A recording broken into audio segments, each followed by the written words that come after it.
汉朝在汉高祖、惠帝、吕后的统治中，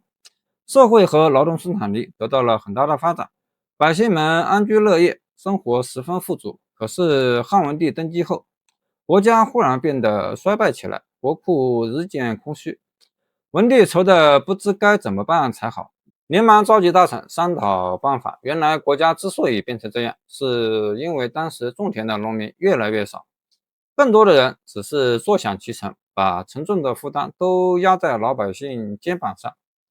社会各个等级之间的矛盾日益凸显，必须尽快解决，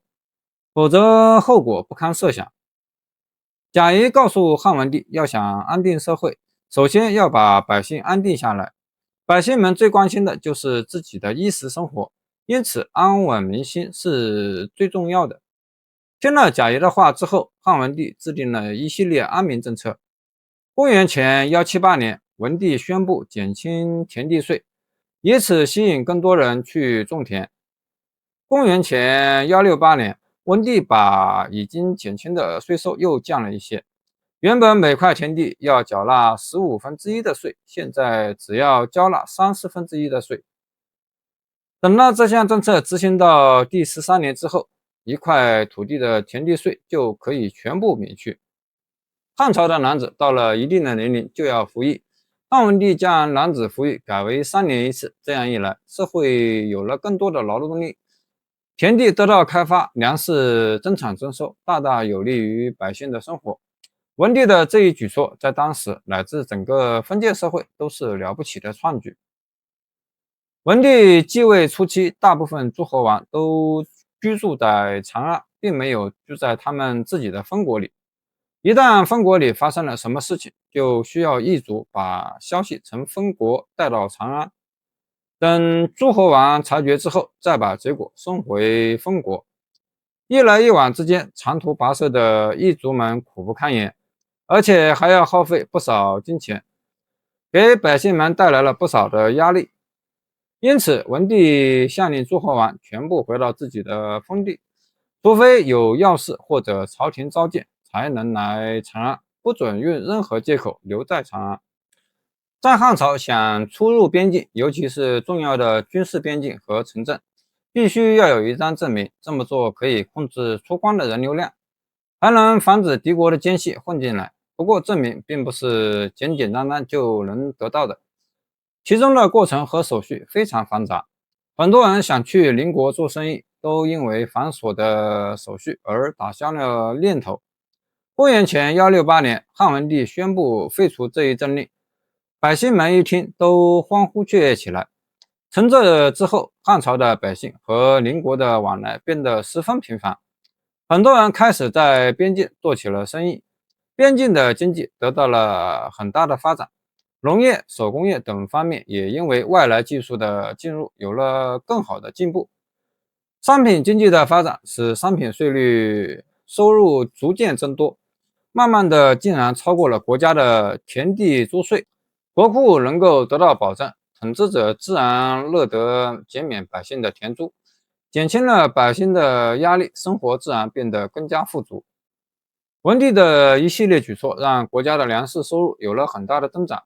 但仍然满足不了全国百姓的需求，边境军队的粮食更是供不应求。文帝也很头痛，总不可能把百姓的粮食抢去送给军队吧？这个时候，内史晁错站出来说他有办法。原来晁错让文帝用高于市价的价格去收购官员手中多余的粮食，全部存放在边境郡县的粮库里，并承诺可以给他们加官进爵。当然了，这要看官员给的粮食多不多。晁错信誓旦旦地说，这个办法可以在不影响百姓生活的情况下，解决士兵吃饭问题的困扰，还能保证粮库的充足，税收也可以减少一部分，实在是一举多得的好办法。文帝非常高兴，立刻把这道指令颁布出去。到了汉景帝执政时期，国家继续采用文帝的休养生息、轻徭薄赋的政策，并在这一基础上提出了许多新的主张。景帝多次下令全国劝课农商，要求地方官员出台鼓励政策，吸引百姓从事农业劳动。对于那些身处贫穷落后地区的百姓，景帝同意让他们迁往水土丰沃的地区，开垦农田，植树养蚕。如果分不到土地，还可以向国家租借。景帝严令禁止官员雇佣劳动力从事非农业劳动。这条禁令一下来，贪官污吏都不敢压迫老百姓给自己多施事了。百姓们当然很高兴，一方面对景帝感激涕零，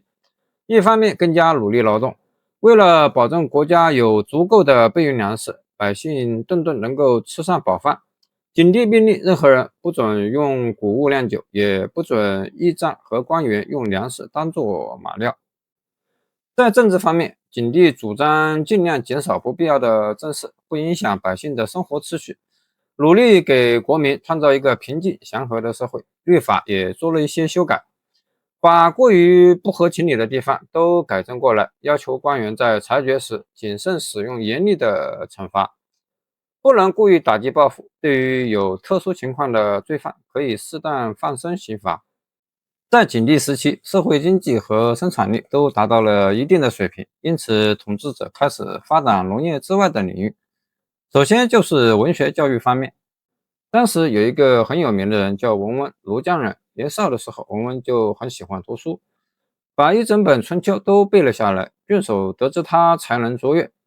就向朝廷举荐他。景帝出题考验他，文温对答如流，景帝很高兴，封他为蜀郡太守。文温上任后，就创立了郡县官学，指导官员们学习为官之道，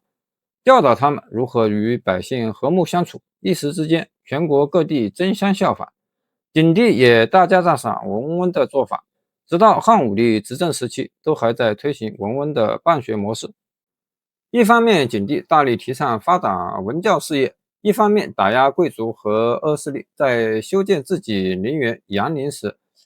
景帝下令把一部分贵族迁移到阳陵邑。汉高祖也曾用过这个方法，把贵族中的成员分隔两地，阻隔来往，削弱他们的势力，这样就不会威胁到皇帝的统治。为了防止有人图谋不轨，景帝还任命了一批官吏，专门对罪大恶极和执迷不悟的犯人使用酷刑，用以警告他人。那些想做坏事的官员和贵族听到之后，行为举止都收敛了不少。景帝的一系列治国安民的政策，让文帝时期的社会经济和生产力得到了进一步的发展和提高，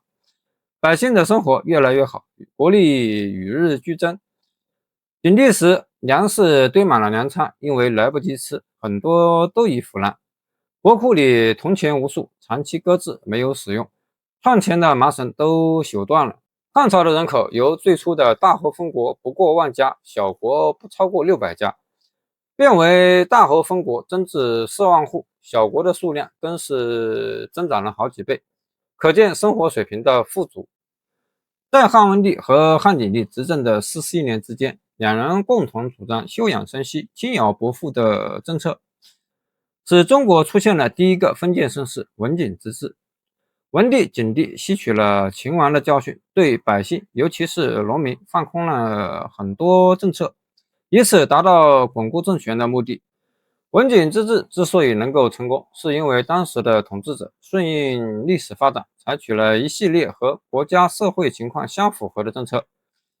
促进了国家政治和社会经济的发展。通常人们衡量一个国家是否强大，并不看重富人有多少财产，而是看底层百姓的生活有多富足。文景之治中，统治者对诸侯国的政策尚显宽松，为以后诸侯国的叛乱埋下了隐患。但在另一方面，粮食和金钱的充足，为汉武帝时期的国强民富打下了基础，也为以后征伐匈奴提供了丰富的物质资源。